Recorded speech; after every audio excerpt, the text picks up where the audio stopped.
Okay, welcome out to Helicon West, everybody.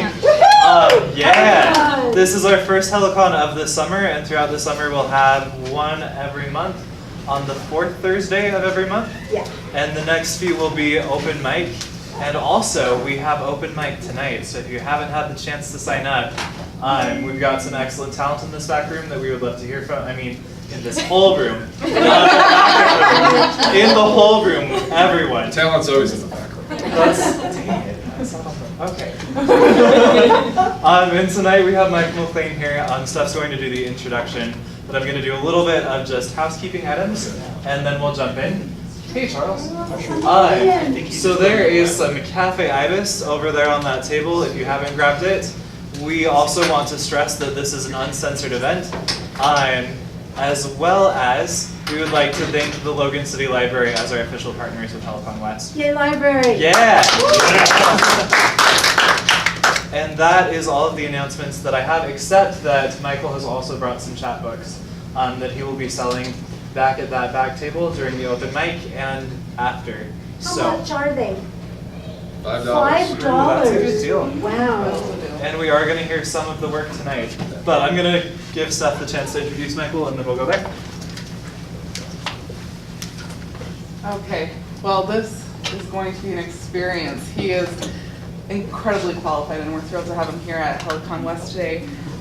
Michael McLane is an editor for both the Sugar House Review and the Salt Front Studies in Human Habitats.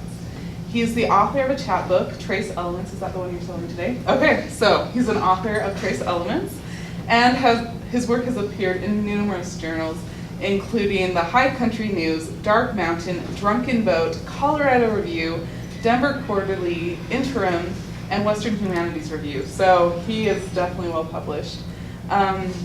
He received his MFA in creative writing from Colorado State University and has an MS in environmental humanities from University of Utah.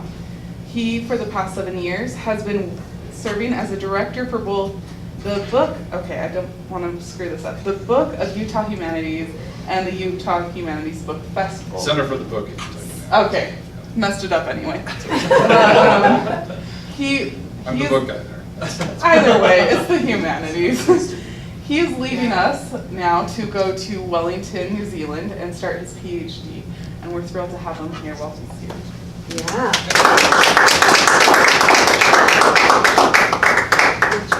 Thank you for that. And thank you, Star, for having me up. It's always a pleasure to be in Logan. And it's always a pleasure to be in a library.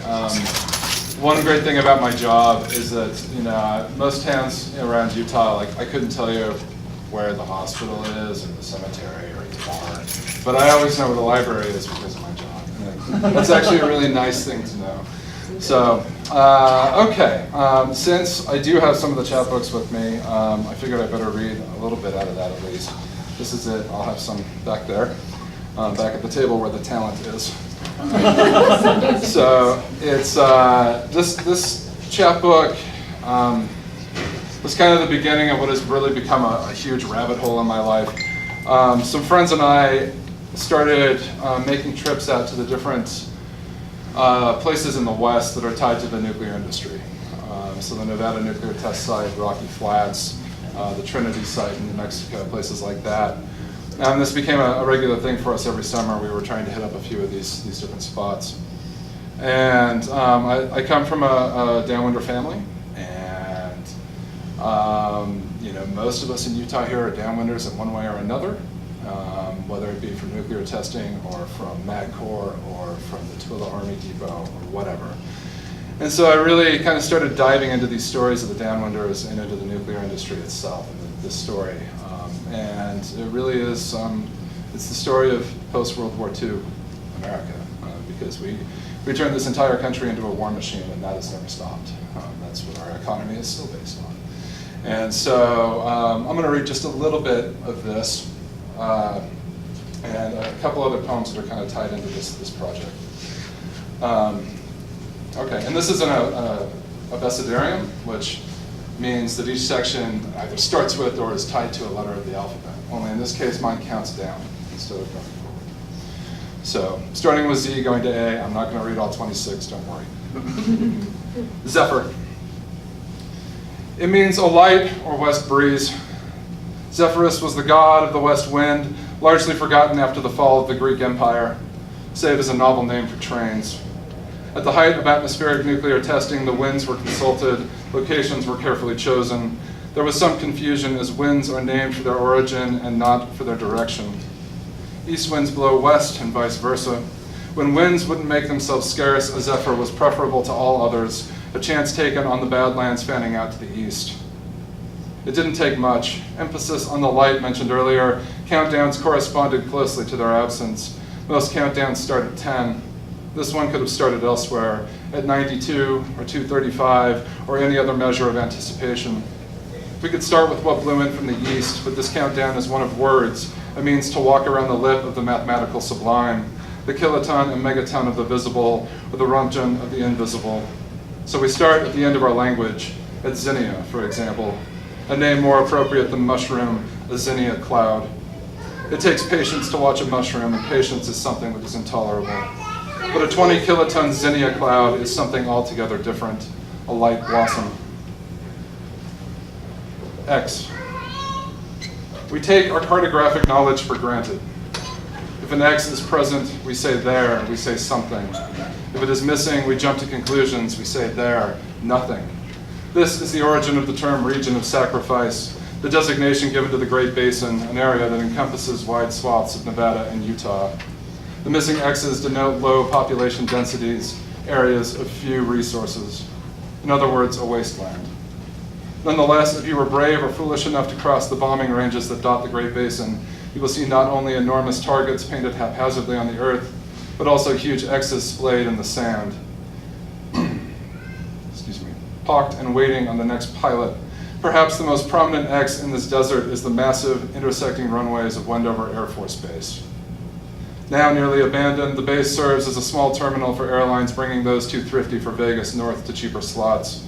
But there was once over 10,000 soldiers here in drafty barracks on the Utah side of the border. Nearly all called there on the whim of a pilot named Paul Tibbets and his B-29 Super Fortress, better known as the Enola Gay. Inside the terminal office is a scale model of Little Boy signed by all of those aboard the plane that day. Down the street, just over the border, the pepper mill explodes in light. Utah. Mormons are a patriotic people. By the 1950s, their coup d'etat was long dead, their revolutionary spirit buried deep inside a nationalist facade. It would cost them dearly. They gathered their families on the roofs in the early morning, the beehive state, land of milk and honey, strontium in the cattle feed. Zion, no, you misheard. It is obey much, resist little. St. George. St. George slew a dragon, or so the legend goes. By extension, he slew Satan and the Roman Empire. The dragon kept the people of Cylene from their water and demanded sheep and maidens. St. George slew the dragon and indoctrinated the people of Cylene into Christianity. But St. George, Utah was not named for St. George. It was named for George A. Smith, an apostle of the Mormon Church. While no dragon slayer, Smith gained some renown with local Indians as the man who takes himself apart. This was due to his wig, glasses, and false teeth. Despite this, there are similarities.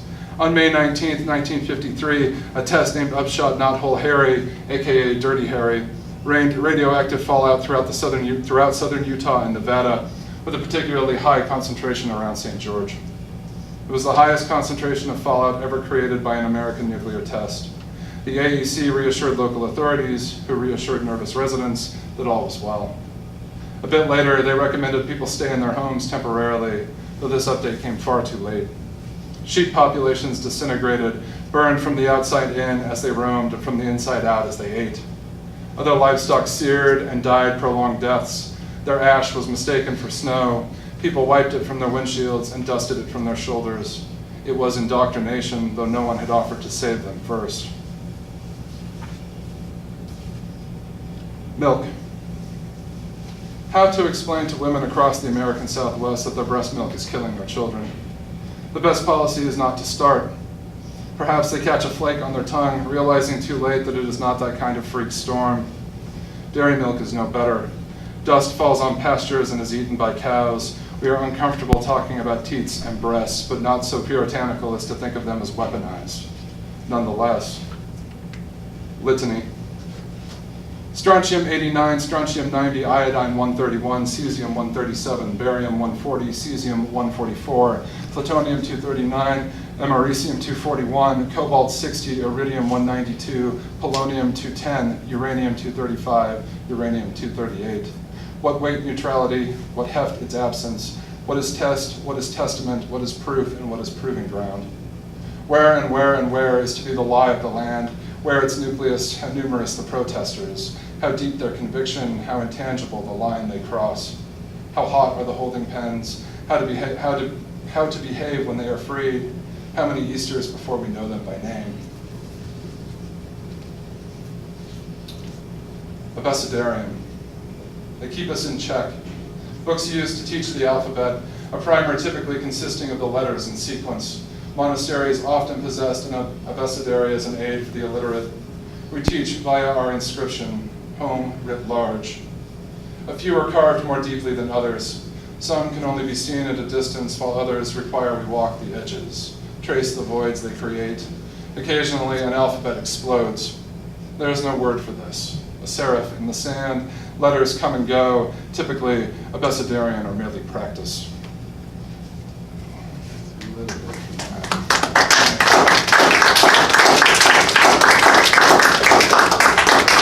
I'm going to read one more that kind of covers a lot of territory of this. I got to spend a good chunk of a couple of weeks last summer up in Washington. And part of that was at the Hanford Plutonium Works, which is where the vast majority of the plutonium used in the nuclear industry during World War II was produced.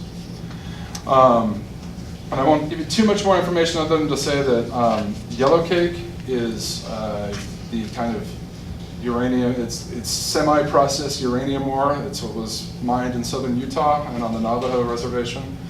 And then also termination powder was a term developed at Hanford. It refers to the sandstorms that they would get up on the high desert out there near Hanford that these storms were so bad that half the staff would quit after every storm. So it was called termination powder. Termination powder. 1, Hanford. We ran from telephone pole to telephone pole, seeking cover from the basin's dread. Even the food was like real fine sandpaper. The earth itself was an occupying force, and it was everywhere. We knew one day that there would be nothing left, and it would take us with it, or was it the other way around? And so we quit. Termination powder, we called it resignation wins. There's duty to one's country, and then there is the land itself, and one thing that we learned is that they are not the same. 2, Black Rock Playa. Sand in situ is a punchline. The desert is a migratory bird that hunts. You can watch it spiral up and past you, but the eye cannot perceive its dive. A thin place in time. Outside Gerlach, Nevada, a monument takes shape, built of every car the playa dust has buried from the inside out. Stacked high or lined up far beyond the horizon, contrails, carnivalesque. But many more make it home, to vacuums and to brooms, but the playa, it's effortless. Leave no trace employs the wrong verb entirely here. 3, Rocky Flats. Does a flock of migratory birds have a nucleus? When a morning bird removes itself from a flock, is there the possibility of a chain reaction? How do you measure critical mass in flight? Does the flock become something new? Does the solitary bird? Does the offer of refuge suffice? Are we contained? Are we inert? 4, Great Salt Lake. Oolitic sand rims the lake. The feces of brine shrimp rolls and then ossifies, wraps itself in minerals, smooths its rough edges. It is irresistibly round or ovoid. We can't help ourselves. We must move things around. Los Angeles wanted Owens Lake, and so they moved it to Los Angeles. It is better off, as the Owens Valley is windy.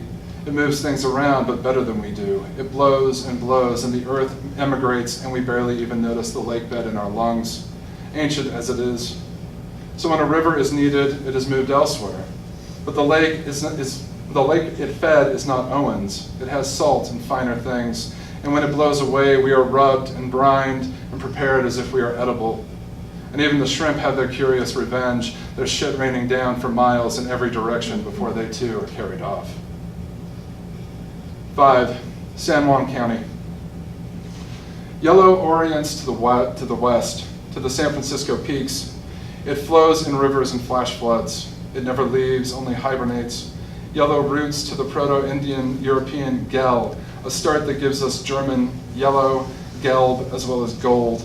A root, a seam, a glitter. It attracts and glows like fiesta ware. Though the word gal also gives us gall, which we cannot stomach. Google demands yellow cake be more palatable, places a space in my search, tells me yellow cake is 2 1/4 cups all-purpose flour, 2½ teaspoons baking powder, 3/4 teaspoon salt, and 3/4 cup butter, softened to room temperature. Slather in chocolate or red topsoil, serve as dessert or dessert. It is a final course.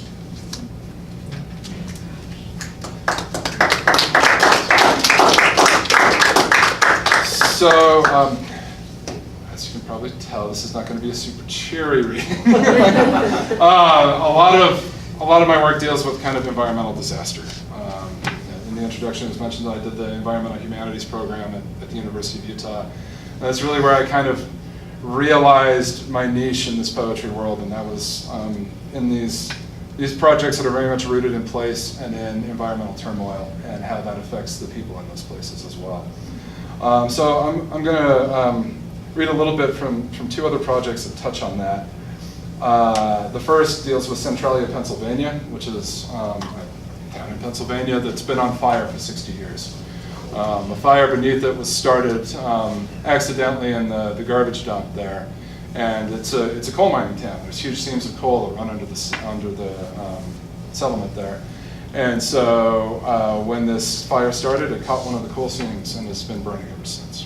And I've just become obsessed with this place over the years. And finally was able to visit not too long ago, and I'm just trying to put together hopefully a chapbook length series of poems on this place. So I'm going to read 2 from that. The first one has an epigraph from the Robert Johnson song, Me and the Devil Blues. And I said, hello, Satan, I believe it's time to go. Me and the devil. Sure, they could force their hand, wait for us to go to the store and knock the houses down.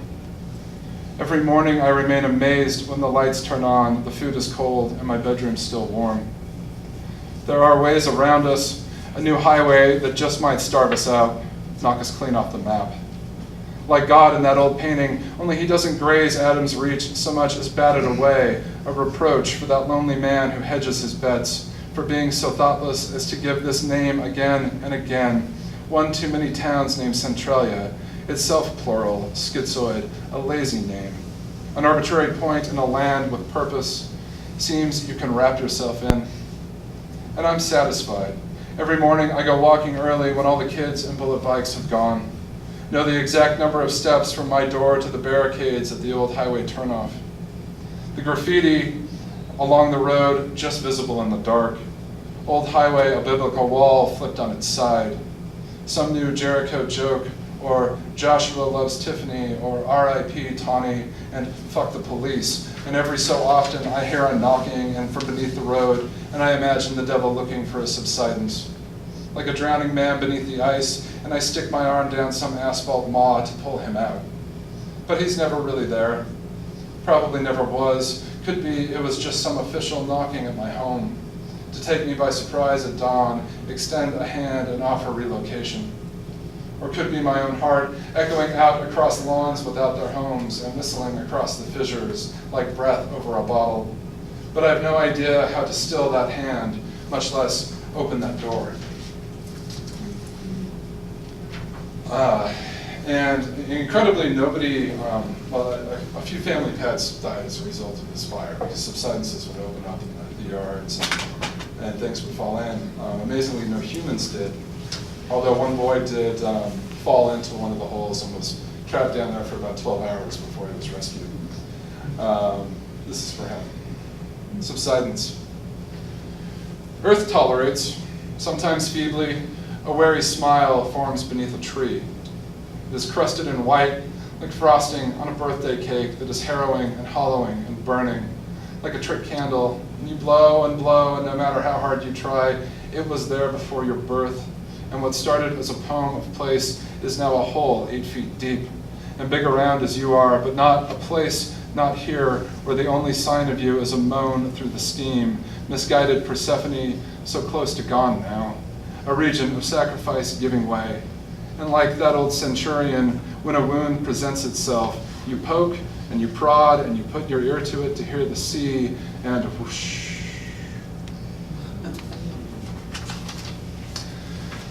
Let's see.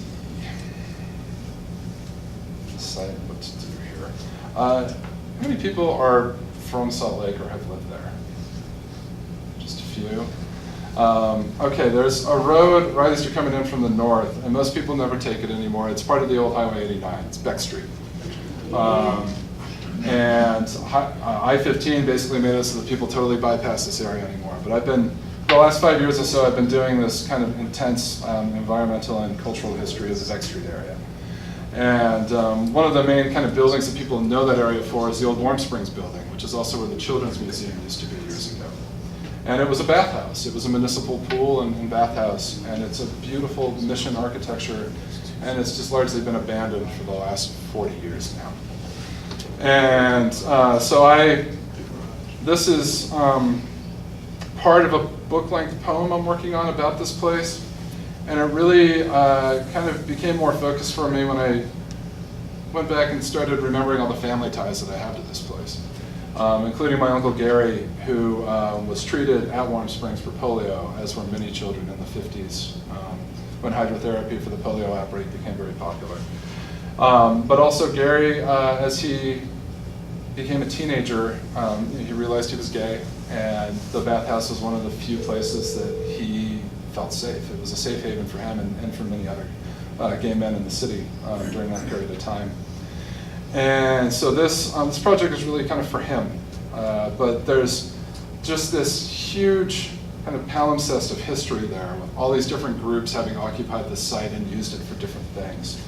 And that includes Native American groups, Mormon pioneers. It was like a huge recreational site for people from around the country who would come in by railroad to kind of visit these waters for healing and for recreation. And then the polio victims that I mentioned before. So I'm going to read just some sections from this very long poem. That's enough said about it. Warm Springs. No one dreams of this place anymore. The city employee tells me as we tow the ledge of the largest pool, now empty, the bottom strewn with abandoned office chairs, business cards, and dead birds. I don't believe what he says is true, though the place does feel catatonic, its needs diverted or denied. Marco, I say. That isn't funny, he says, but his mouth, his body betray him. A single boy, afloat, a word from the German fleet, implies motion, not dull osmosis. You will never be fleet of foot, but what absorbs, sustains. It holds you upright like your cane, the tapping that always preceded you. And who would want you, striking as you are, in this perpendicular place, where you can stand on any road and see exact surveyed salvation in either direction, shrunken limb, occasional teetering soothed on the fault lines, no fault of your own. In geology, transgress means nothing more than to envelop, to spread through water. Fumaroles on a seafloor making new ground. July 26, 1847, the day Thomas Bullock and others discovered the springs. He notes, it was very warm and smelt very bad. But their shovels made a terrace of hell, a place for bodies, the bathers changing in the cattails before the bathhouse is built, the soft sweep across skin so deafening they had to separate the weak, days for men, for women and children. We try to tear ourselves from failing bodies, but what gives stasis, closed doors, poliomyelitis, let's call it what it is, a name that is strangely heroic, firm though it is nothing more than a tithe, one limb left behind, the others exasperated with its needs. Excuses are easy to come by. The leg, yes, of course, but you were slow in your Cold War masculinity, left at home when the men went fishing, hunting, rocks were dangerous and currents swift. On and on, we must be careful of the company we keep. But who knew more of swimming than you? The pool is a myth. Mothers line the shallow end of the quarantine. A flock of infants float outstretched, Hellenic young in their wicker-armed baskets. The screams rattle, waver in the fog. More than anything, you want to see them struggle, to flail, to cast off what nestles, black magic activated by water and soothed by it.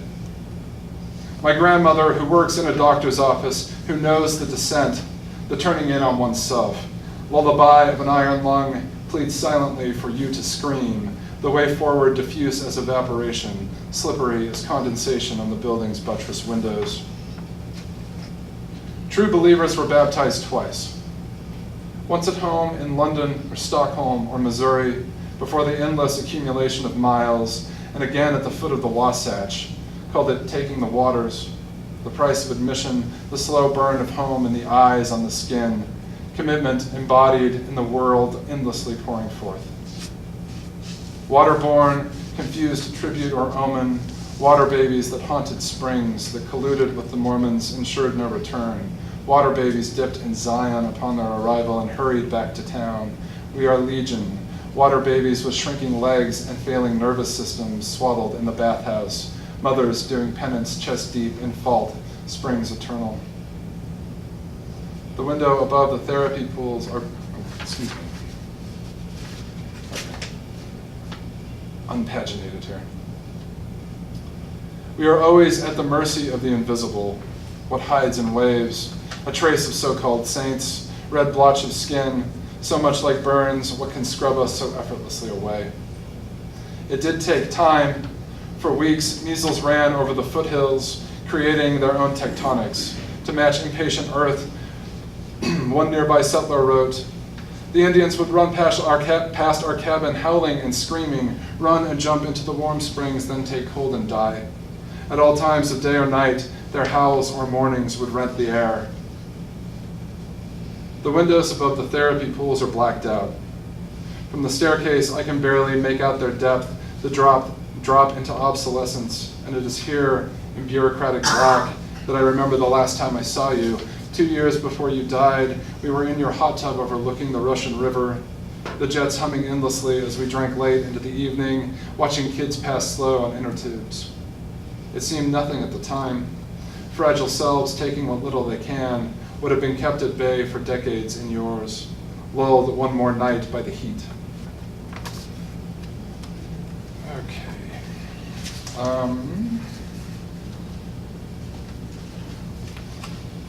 Read. My wife and I were caregivers for my father-in-law for 5 years after a motorcycle accident basically caused early onset dementia in Phil. And at the same time, I was being treated for cancer. My wife had suffered 2 miscarriages. Like, this all happened within the space of about a year. And so I kind of avoided dealing with any of this stuff in my writing for a long time. And finally, about 6 months ago, I realized, like, this has to get out. It's just haunting me. And so I'm going to read just a few things from that, along with a letter to Phil that was part of the Letter to America series that Terrain.org did. So 2 poems from that project. Spring clean. We keep our sense of humor as we childproof the house. This is proactive on our part, a decades in the making curated hazard for child and man-child alike. And there's no way out but through the windows into the waiting dumpster. Both children will leave sooner than we think, but we don't know this, so we hoard levity out of her father's earshot, stacked like the endless boxes and bins he levied against the peeling paint of his house. I save his bedroom for last. I've helped him eat, pulled him naked from the bathroom floor after falls, cleaned the inevitable piss and shit from a body gone rogue. But it is this that feels the worst intrusion, so I'm strangely relieved to find nothing discernible in his chaos. Floor invisible beneath an endless wool and cotton tsunami, flood of comfort and stubbornness, windows blocked by one full coat rack after another. The cats hide in the mountain ranges on the bed, eroding small lives out of increasing neglect.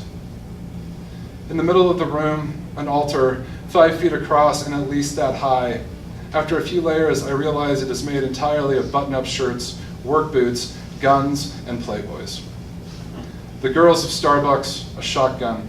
One moth-addled sorrel, gun, shirt, no shoes, out of service. This makes me laugh aloud, and I wonder whether to preserve it for my wife or to hide it all. But she knows my laughs, knows this one is good, existential, a punchline that renders gentle as a hand on a 240 line, and she is at the door. We chuckle at absurdity. At face value, it is perhaps the most American thing either of us has ever seen, though such abstractions have long since abandoned this place. Outsider art, perhaps, though this is not repurposing so much as it is unpurposing. This is his oubliette, a place to leave the things he can no longer navigate. His fingers slack on the buttons and laces, labyrinthine libido forgot foreign as a tax code. And I imagine him sitting in the room's one empty chair with the guns, trying and failing to remember where he left the ammunition.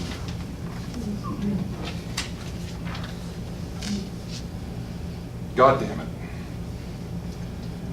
You learn to grip the words that stay. Even the first time screamed loudly in the common room just out of, you learn to grip the words that stay. Even the first time screamed loudly in the common room of the latest home just after an ad hoc Mormon service. A few look startled, tremble their disapproval. But what is more obvious is the quiet agreement. Acknowledgement that yes, you are new here, and yes, we agree that what is held in common is guttural, upward trajectory of a prayer of sorts, in contrast to gravity laid bare in the body, in the chair, on the floor each time the texts come running. After endless recurrence, the head nurse calls it filler, says no need to be embarrassed. I shake my head, but stop myself. She needs reprieve as much as we do, and we have long forgotten embarrassment now. How are you today? God damn it. Where is your other shoe? God damn it. The pasta looks good. God damn it. We'll be back tomorrow. God damn it. I love you. God damn it. Okay, I'm going to finish up this. Do we have 5-6 minutes? Yeah, that's Okay. great. Like I said, this was part of the Letter to America series that Terrain.org has been doing and is doing. If you haven't seen that series, please check it out. I think what Simmons Bunton is doing on Terrain with the Letter to America thing is one of the most important projects in poetry, nonfiction out there right now. And not just because I'm part of it. It's just an amazing collection. And this was started, I think he started it in about 2015 and really kind of ramped it up after the 2016 elections. And so my father-in-law went into hospice the day before the inauguration in 2017. And so this I wrote basically the night before the inauguration, when he had gone off water and food. So I haven't tried to read this before, so let's see how this goes. Letter to America. Dear America, my wife and I spent most of the day at the bedside of my father-in-law, who was in the end stages of a long journey through dementia and now pneumonia, which will at last consume him. He has suffered, losing control of his body and then his speech. Fear, anxiety, and hallucinations mixed with occasional moments of tender lucidity have made up the bulk of the last year of his life. He has moved repeatedly from facility to facility, all of which seem unable to handle him and his unique descent into senescence. Now he lays in a bed in a facility specializing in memory care, oscillating between moments of peace and abject terror. At times he screams, he clutches at the air. At other times he seems resigned, his eyes graying, giving in to unconsciousness. Nurses dote on him, they love him. They gently pull his beard and hold his hand and kiss his forehead. They have been wonderful. They've done everything asked of them and then some. but nothing can change the fact that he is slowly drowning. I do not know that he will live to tomorrow. Part of me hopes he does not. His name is Philip.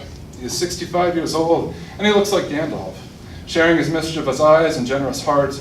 At one time, he was 6'4", though not anymore. For much of his life, he had a gray beard that fell to his stomach, though one facility felt it was dignified for him to go without it. They were wrong. He spent 30 years as a surveyor and a grade setter, among other jobs. He was a member of the Operating Engineers Union, one of the few strong unions remaining in this country. He would proudly point to freeways, overpasses, dams, and other infrastructure he helped build. He spent 30 years working on his feet, working with his hands, both attributes that remain clear as we sit before him tonight. His feet are coarse and gnarled at the end of thin legs that have finally given out. But his hands have not waned a bit. All of his aides marvel at his grip, at the strength in those hands.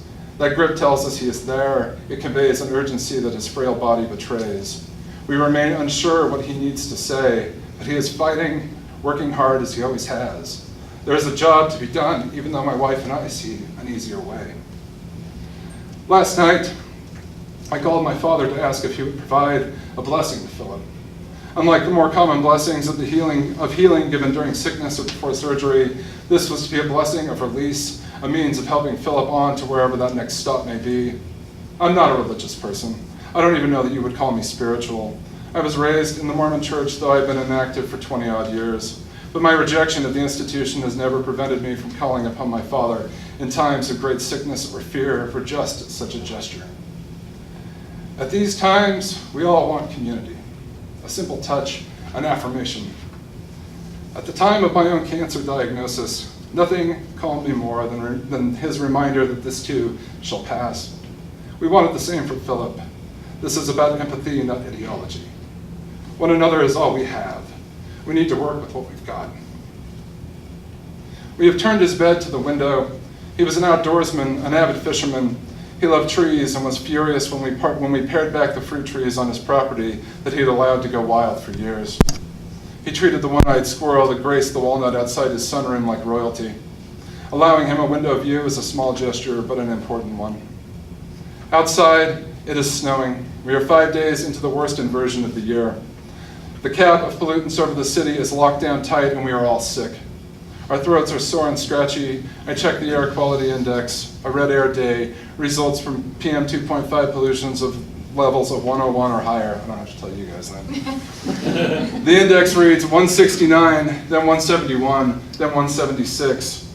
As the storm moves in and the snow accumulates, that number begins to decline. As a series of storms moving east from the west coast move in, the cap will dissolve. Perhaps by tomorrow morning, we will again see the Wasatch Mountains beneath the blue sky. Recently, numerous studies have indicated the rates of both Alzheimer's and dementia, including the early onset varieties, are increased by exposure to high levels of air pollution. One of Philip's greatest sources of pride, his contributions to the ever-growing infrastructure of Salt Lake City, may have helped usher in the very disease that has drastically shortened his life. America, you are losing a gentleman who did the most American thing of all. Lived his life on his own terms, but always with an eye towards the needs of family, friends, and neighbors. Unlike many patients, Phil's dementia left his long-term memories largely unscathed for most of this journey. He recalled bike rides from 30 years prior, missed pets long dead, pointed to the works he helped create, even when he could no longer articulate what they were. If nothing else, going through this with him has taught me the deep value of memories, no matter how tragic. There are two that I hope I'm lucky enough to carry with me for the rest of my life. The first is of stopping for lunch during a road trip with one of my dearest friends at one of the countless glaciers that used to line the interior of Alaska. Far up on the glacier, we could see two black dots falling repeatedly down the face of the ice. After a moment, I retrieved the binoculars from the car and realized we were watching two young black bears playing, sliding down the glaciers and gleefully rushing back up the slope again. I have no word for the emotion I felt watching them in their complete obliviousness to our presence. The second is being 8 years old and coming home from a garage sale I'd run with my best friend down the street. I rushed into my parents' room to show my dad the fistful of dollar bills I'd earned. He had just received a phone call informing him that his father had succumbed to Alzheimer's. I knew something was wrong and stopped mid-sentence. He simply picked me up, smiled, tucked the money quietly in my pocket, and held me close while he wept. He did nothing to hide his emotion. He spared me nothing in that moment. America, in the days and months and years to come, I want you to remember that this kind of spontaneous gentleness is everywhere. It is abundant and it is affirming. It is my father-in-law and my father and two bears learning the ropes of a brutal and joyous world.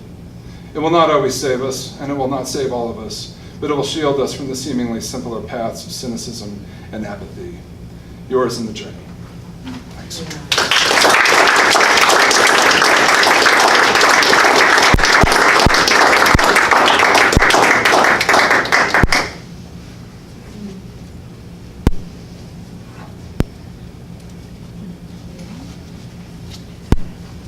Thank you for that. That was wonderful. So we have our open mic now. We're going to start with Amy Blakely. And from there, we will have Sean Anderson. And then Isaac Tim will read for us. And we will go from there. And if you want to sign up, I will put this back over here.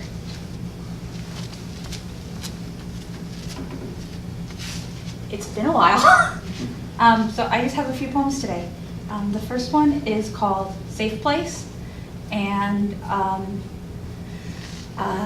Millie Tullis helped workshop this poem and get it really tight. And I'm actually really proud of it. And the work that went into it. So, Safe Place. It's the house at the end of the road, blue paint, 2-story with the narrow lawn, garage 3 shades too light. Her price of admittance is only her body, that disconnected whore doesn't care anyway. At least it isn't home and he is young, and she can help shape how he twists her to create his art. So this is called First Disclosure Recreated with Ashes. I remember 4th grade as the year that wasn't. Time traded for outlines abandoned before shading applied, blurred hints and crisp shadows and shapes I almost recognize. I remember Christmas wreaths, delicate skins of paper, red and green and white, thick mops of glue keeping my fingers pinned together, bass rumble, daddy's laughter, silence as it fell in the trash. I remember cookies in the shapes of guns, no, the state of Nebraska, but if you squint, the same thing.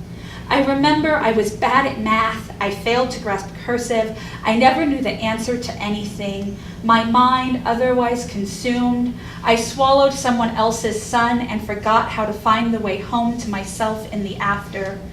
I remember the feeling of words too big for one body to contain, collected like pretty rocks at the back of my throat, gnawing my teeth, my gums, attempting to wrestle control from my lips. I remember darkness, dim fluorescent lights and no windows, carpet tread so flat it may as well not have been padded, my back pressed stiff and straight into a cinder block wall, my bent knee touching her bent knee, my sweat sticky fingers laced through hers. It was spring and words dripped from my tongue like lava. And this last poem I've actually read before. I actually wrote this back in 2014 when I was taking poetry with Ben Gunsberg's class. But it really goes well with the previous poem, and it's called The Trial. My mother brought me new shoes before we left Ohio. When we were packing our bags to go to court back in Nebraska, she suddenly decided the scruffed Sunday shoes I'd worn all year weren't good enough. So I squeaked into the clean, cold courthouse with its shiny waxed floors, wearing bright black new shoes and a dress 2 inches too short. Changing the costume lacks the power to change the scene. Nothing could cover up that we were here for confession, not my confession or his confession, but the one that hid somewhere between. Stale as the lies he told to finger his way into my panties, lingering in my memory like a phrase locked at the tip of my tongue, an echo of his erect penis trapped inside my fingers. The counselors made me practice saying the word penis as though evil permeated the very word as thoroughly as it spoiled my childhood.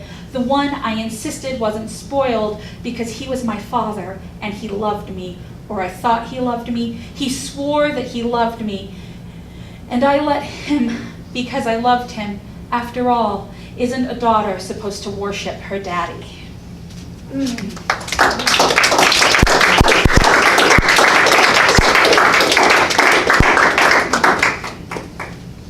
Okay, so I am going to read. My phone did that little tilty thing. Why? Great name for a poem, John. It's my favorite poem, actually. No, I'll be reading a flash essay that I've read here before, but I've been working on revising it a little bit, and it's called Spaces. I sat in the living room of our apartment the last week of summer after our freshman year, his body absent from the couch next to me. The emptiness loomed through the apartment. His scent, the insecure overuse of Axe body spray, lingered over the emptiness, filled our bedroom, wafted from our bathroom, clung to our couches. I rolled into myself, body slumping sideways, to fill both his space and mine. His absence pulsed through me. Over the past months, he had filled my time with long nights watching our way through the gamut of superhero movies, where I spent hours curled next to him on the couch, sneaking glances at bronzed forearms. We spent our days driving in his car, basking in the closeness of confined spaces.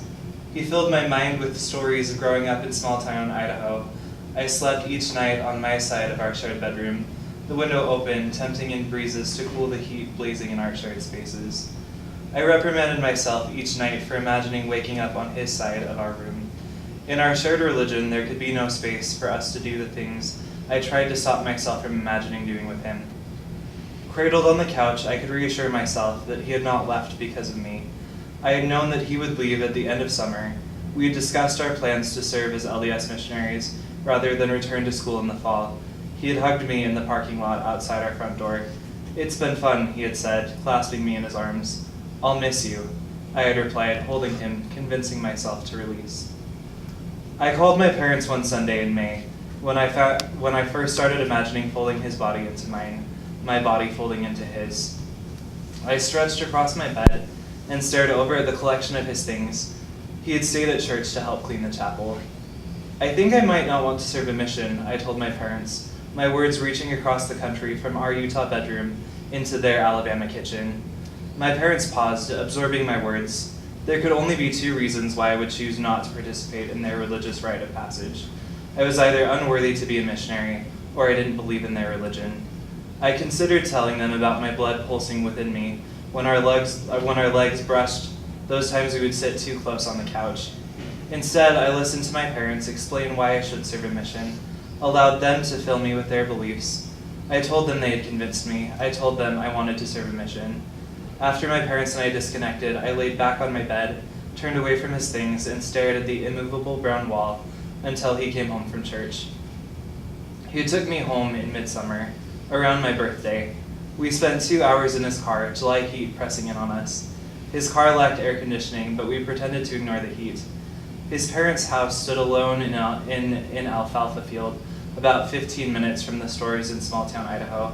I felt vulnerable in this open place, unable to hide, like everyone around us could see the stolen glances and burning questions. Did everyone see the longing for him as we slept inches apart from one another on the living room floor? Would they celebrate us or would they send us away, creating a sun-shaped space in their world? Near the end of summer, I felt his skin for brief seconds in the back seat of a friend's car. Our friends had taken us for a moonlit swim in Bear Lake. On the way back, we had wrapped towels around our dripping swim trunks and climbed into the back seat, shirtless. The road wound through the canyon, providing opportunities for our bodies, wedged together, to crash against one another, to touch one another. He felt smooth and toned, his bare torso pressed against my own in the confined back seat as our friends in the car belted Taylor Swift lyrics.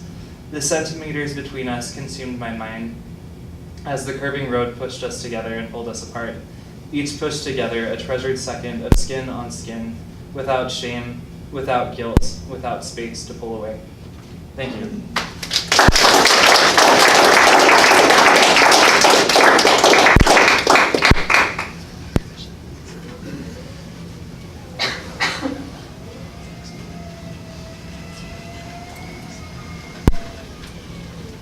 Hello. I know Downwind quite well. I was born and raised 40 miles south of Wendover, a place called Callio, Utah. And the sandstorms, always the sand. My Uncle Earl, in a fit of rage, called it the Fireland because we'd get all the dust and then we'd get the smoke from all the fires. So, and all my uncles died from some cancer-related disease. Some at 36, some in their 70s, but all of them. So this is from our poetry at 3-1. Some I didn't read there because I didn't have time, and some that have to do with my wife. So this one is called Blind Girl at the Crosswalk. She crosses the street, but she lingers. Fearful though her feet long to cross, she believes the world's small, to only trust your eyes. Once when she was small, she rushed into the sun fearless, only to have the ground lie, swallow her feet, shadow her like china. So he crosses back to walk the world with her, no longer beast nor timid. Sound of the sand. Only in your absence can I say what love is. A seagull calling for a sea that rushed out, Bonneville fleeing to the red rock gap, scarring the land, leaving beaches on foothills, lonely seaweed drying for centuries, water slowly retreating, uncovering miles of calcified fish, shimmering on the horizon, becoming dust. The last one is To the Anxiety-Ridden Self.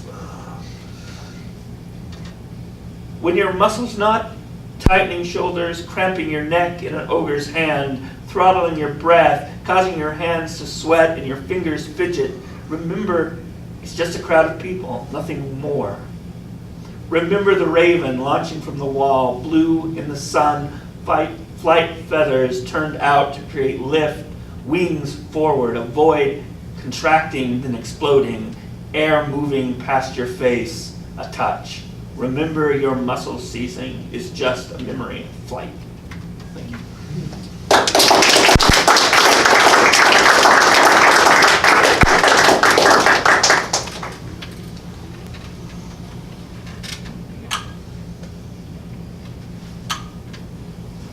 Turn my chair off.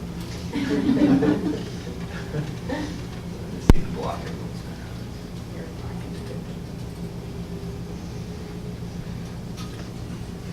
Thank you, you three. Those were amazing. So up next we have Felicia, and then Ronald. Is that what that says? And then Chad will follow after that.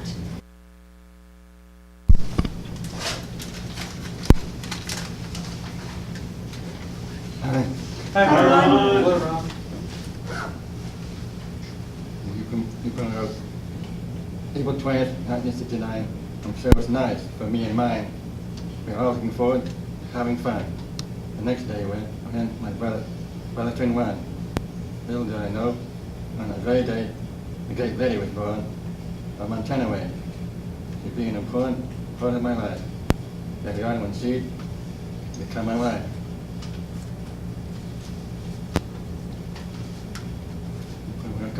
Where would I be? Where would I be if I hadn't met you? If I lost my home, what would I do?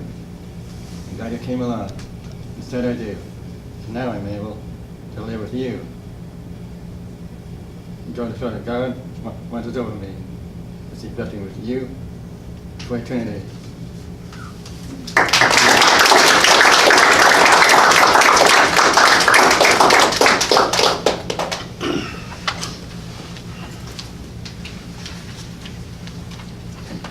That was out of sight. Thanks for coming up to our little guerrilla band of writers. This is a, I was, we had that big wind last night. Uh-huh. 2 trees in my yard blew over, so I've been cutting up the trees with a chainsaw borrowed from Tim King over here, so I'm going to dedicate this poem to him. And he and I go fishing together, so this is about fishing. Oh, and Felicia, that's coming along really well. I told her to submit that to Mother Earth News. And she laughed at me just like she's laughing now. I don't think it's what they're after, Chad.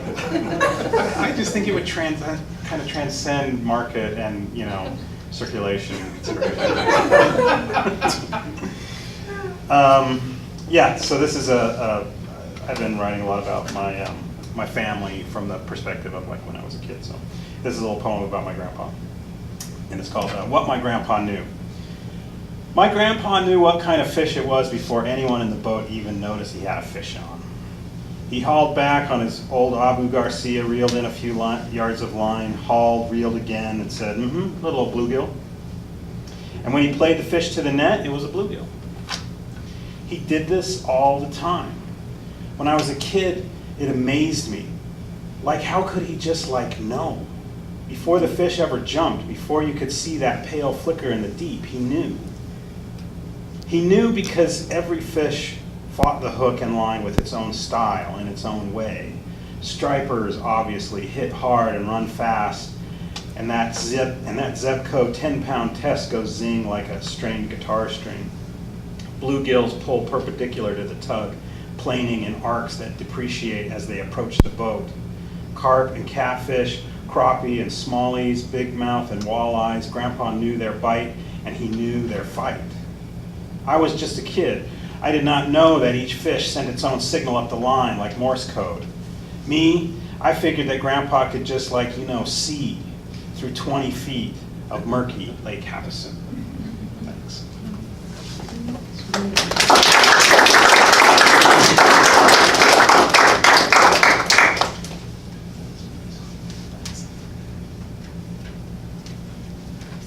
All right. Thank you, everyone who's read so far. We will now have Tim, and then Sarah? Sarah? Okay. I heard a voice from this direction. And then we will have Colleen. There's no mic to drop. Follow that, oh no. Go, Sarah. I just have two short poems, one from last summer and one from this summer. One about a beautiful boy and one about a beautiful girl. Let me find the first one. Oh, what a dream I see in you. I read stories of Sappho's lovers and imagine us in every one. When you walk beside me, what more can I do than enjoy the daydream that ensues? That's the first one. And then the second one is called Dream State. When the lights begin to look a bit like roses, you know you're in for a trip. The challenging nature of my bones begins to melt away, leaving only the part of me that wants to paint pictures and tame hearts. My mind is only occupied by the thought of your hand in mine, and my only wish is this moment for the rest of my life. Maybe it's unusual for me, but I begin to feel that you're my manifest destiny. And the soft wind and Kool-Aid sky only add to the idea that my heart is one moment from exploding. Thank you.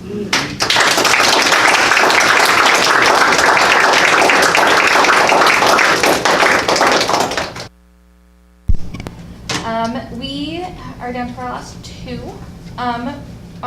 We will hear from Jay, and then our last reader will be Aaron.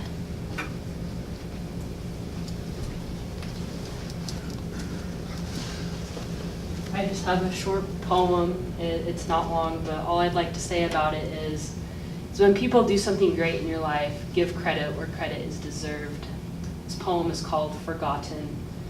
The crisp breeze of early autumn scatters yellow leaves newly fallen upon her grave every so often. People speak of visiting her today, but leaves coat the cemetery pathway like a thick layer of paper mache. Soon, people will have forgotten the woman who lies in the coffin, gilt with garlands, gray and rotten.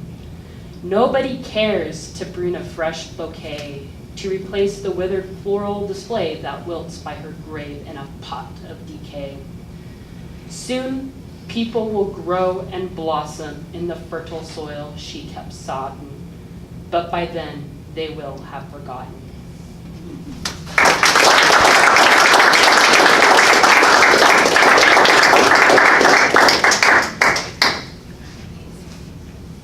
Okay, hi. So I'm Erin. I Hi, read a Erin. book. Isn't that cool?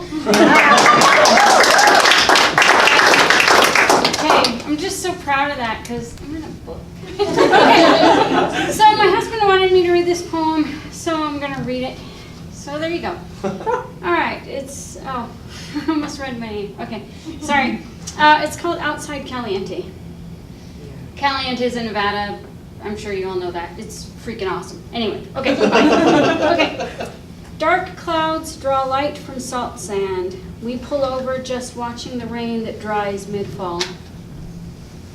Let this be how we are remembered, loving as fiercely as a desert storm, light and white hot, dark and purple cool, heat and dust, our hands not ever still, mouths roving, tongues tasting, tan arms drawing light from salt skin. Slow urgency, frantic friction of passing summer. Thanks.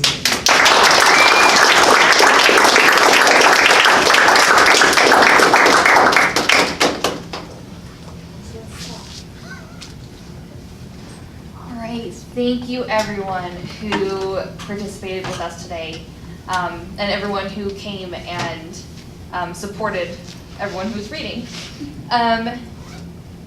Special thanks to the library for being our partners, of course. Yeah, library. Yeah, go library. And we hope to see you all again next time. When's the next time? Next month, the fourth Thursday, that's right, yeah, the fourth Thursday of June. Mm-hmm. And Michael has books, and so we should have him go back to the table and sell those books, and he will sign them for us. Yeah. We've got to buy some because he's going to New Zealand. He might need the funding. Yeah, so It we're is not a cheap place to live. So Mike will be in the back with his books. Stick around, chat, grab some more coffee, and we'll see you all next time. Thanks for coming. Thank you.